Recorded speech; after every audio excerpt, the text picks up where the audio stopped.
JEE advance 2025 project Calc एक ऐसा सवाल आया जिसमें एयर रेजिस्टेंस में इंक्लूड किया गया था और ऐसा सिमिलर सा एक सवाल ऑलरेडी पाथफाइंडर में एग्जिस्ट कर रहा था।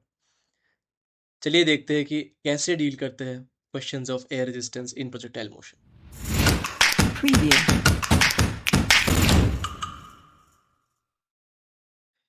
This question was asked in JEE advance 2025। एक बेहतरीन सा सवाल था जिसमें हम लोग सीखेंगे आज कि कैसे प्रोजेक्टाइल मोशन में अगर एयर रेजिस्टेंस डाल दिया तो उनको कैसे डील करते हैं। और उसके बाद विल सी अनदर क्वेश्चन जो सिमिलर टाइप का ही है, इससे थोड़ा सा टफर वर्जन है, जो कि ऑलरेडी चेक योर अंडरस्टैंडिंग में एग्जिस्ट कर रहा था पाथफाइंडर में CYU 16 पे। सो विल फर्स्ट सी जो पहला क्वेश्चन है उसको कैसे कर सकते हैं। एयर रेजिस्टेंस अगर डाल दिया प्रोजेक्टाइल मोशन में तो उसको कैसे करते हैं, तरीका क्या होता है। क्वेश्चन में देखते हैं बताया क्या गया था। क्वेश्चन में ये बोला गया है कि एक प्रोजेक्टाइल दिया है जो कि विस्कस मीडियम पे है और जो कि at an angle of 60 throw किया गया है। तो मान लो ऐसा कुछ सीन है, तो ये प्रोजेक्टाइल ऐसा कहीं पे गिर रहा होगा। मुझे एग्जैक्टली नहीं पता कि एंगल क्या होगा, क्या क्या पैरामीटर्स है, बट पहले मैं लिख लेता हूँ, ठीक है। तो ये एंगल आ गया आपका 60 डिग्री। जो मास दिया है ना, क्वेश्चन पे मास दिया गया है 200 ग्राम, ठीक है। इनिशियल वेलोसिटी जो है, मान लो इसको u मान लो, जो u दिया गया है वो है 270 मीटर पर सेकंड। और इसमें ये भी बताया गया कि ये जो बॉल है वो एक विस्कस फोर्स फील कर रहा है, जो कि है -c v वेक्टर। अब ऐसे टाइप के जो क्वेश्चन होंगे ना जहाँ पे वी वेक्टर दिया होगा, आपको वेक्टर फॉर्म में करने से उसमें दिक्कत आ सकती है, तो आप वी वेक्टर को दो अलग अलग कंपोनेंट में डिवाइड कर दो। तो ये बन गया आपका C V X I cap -c v y j cap, है ना। जहाँ पे सी का वैल्यू क्वेश्चन पे गिवन है 0.1।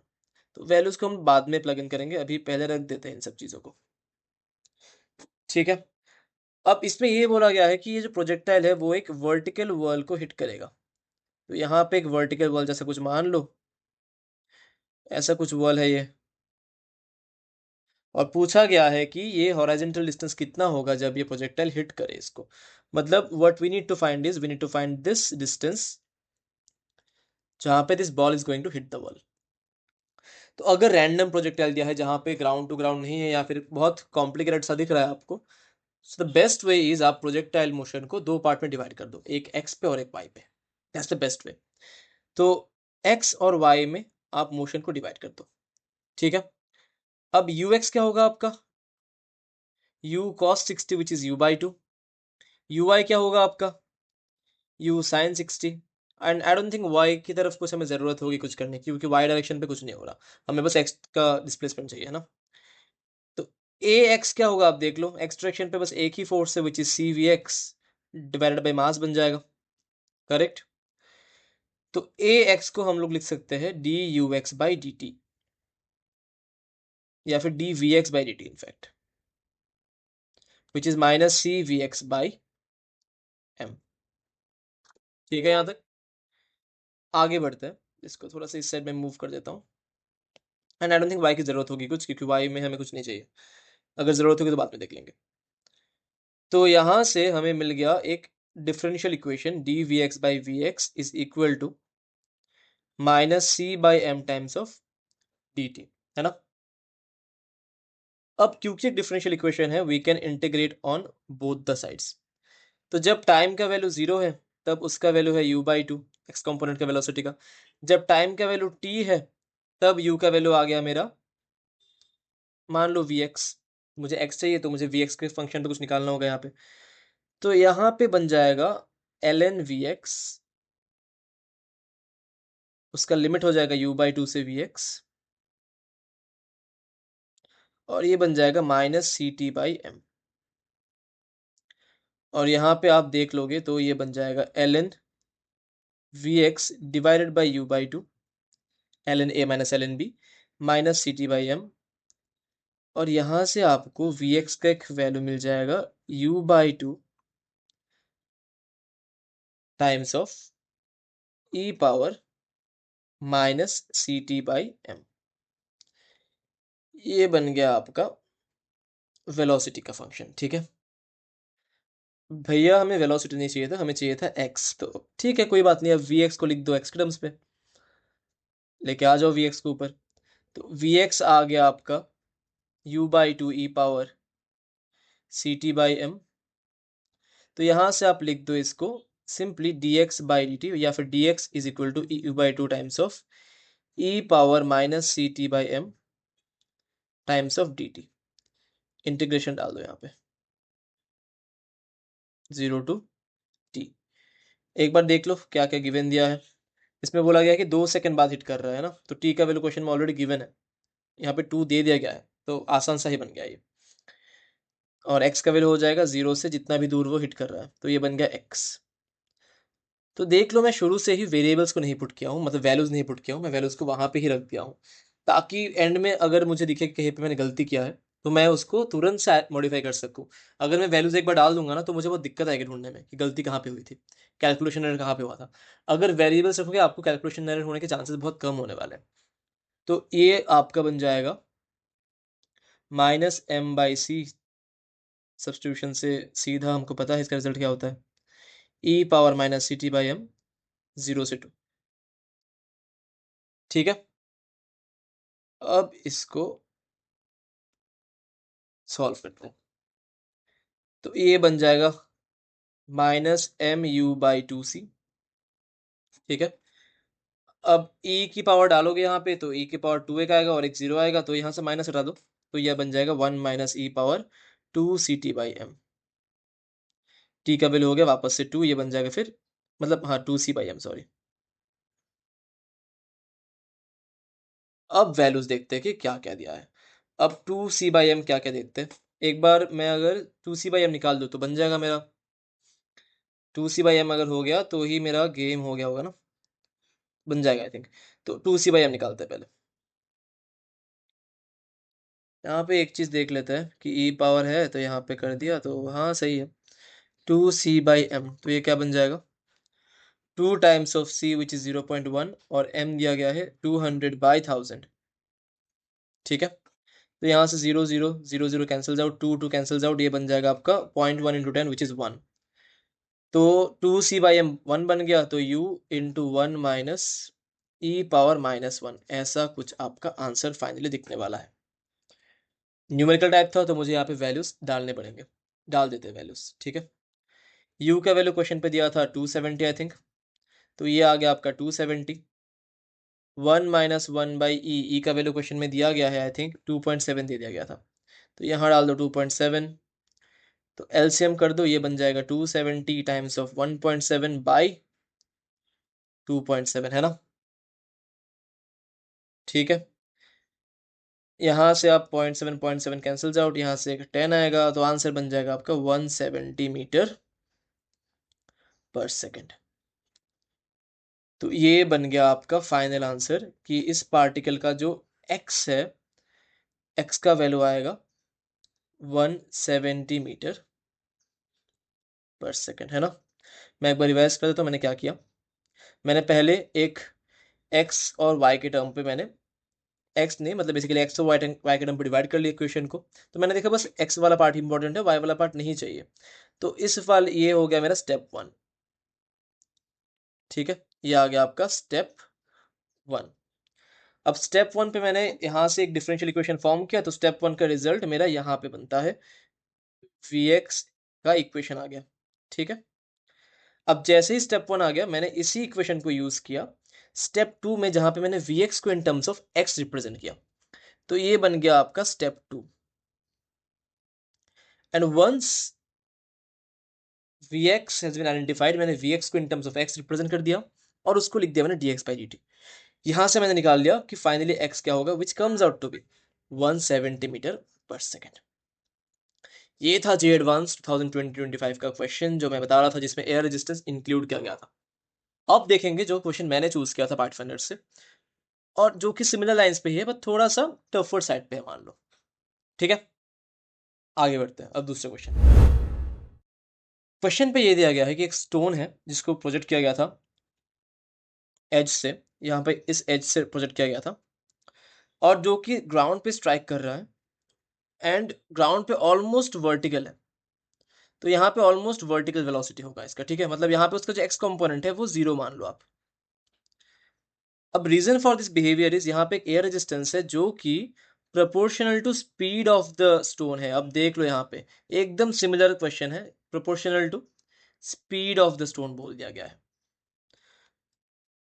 तो बहुत ही सिमिलर सा क्वेश्चन है यहाँ पे, काफी मिलता जुलता सा सवाल आ गया था एडवांस में इस बार इसी टाइप का। अब इस पे ये बताया गया कि जो पॉइंट्स है ना, जो points A and be on the trajectory है, उस वो दोनों पॉइंट सेम हॉरिजॉन्टल लेवल पे है, ठीक है। और time taken by the stone in upward motion and downward motion above A B, मतलब मैं अगर यहाँ पे डिफाइन कर दूं, एक मान लो यहाँ तक एक पार्ट है और कहीं पे कुछ मैक्सिमम हाइट यहाँ पे आ रहा है एच पे, तो इस वाले पार्ट पे अगर मुझे टी टाइम चाहिए, तो इस वाले पार्ट पे मुझे टी माइनस डेल्टा टी चाहिए, सॉरी, ऊपर जाने में कम टाइम लगेगा ना और आने में ज़्यादा टाइम लगेगा, ऑब्वियस सी बात है, क्योंकि ऊपर जैसे ही वो उठेगा, एयर ड्रैग और ग्रेविटी दोनों नीचे खींच रहा है, तो जल्दी वो रुक जाएगा, फिर धीरे धीरे नीचे आएगा। तो कम टाइम ऊपर जाने में, ज़्यादा टाइम नीचे आने में।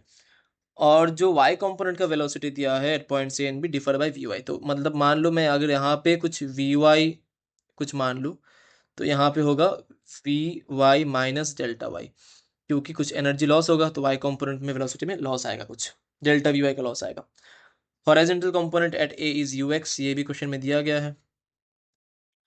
और बोला गया है कि horizontal displacement from A to C is R, तो यहाँ से यहाँ तक जो डिस्टेंस है उसको आर दे दिया गया था, ठीक है। तो हमें निकालना है कुछ एक्सप्रेशन जिससे कि हम maximum height of the stone above the horizontal level A B निकाल सके। तो हमें ये एच मैक्स निकालना है, स्मॉल एच निकालना है, या फिर एच मैक्स मान लो इसको, एच मैक्स निकालना है। तो पहले एक बार देख लेते हैं कि एक्स डायरेक्शन पे क्या चल रहा है, ठीक है। तो अगर मैं इसको एक्सट्रैक्शन पे रिप्रेजेंट करूं मोशन को, देखते भैया एक्सट्रैक्शन पे क्या दिख रहा है। एक्स डायरेक्शन पे आपको दिख जाएगा कि ए से अगर सी तक में देख लो, फ्रॉम ए टू सी, क्योंकि रेंज का आइडिया हमें ए से सी तक ही बताया गया है। अगर ए टू सी में देख लो, तो ए टू सी में आपका यू एक्स दिया होगा, एक सेकेंड, आपका यू एक्स दिया है, यू एक्स ये गिवन है, क्वेश्चन में दिया गया है ये। इस ड्यूरेशन पे हमें एस एक्स भी दिया गया है विच इज आर।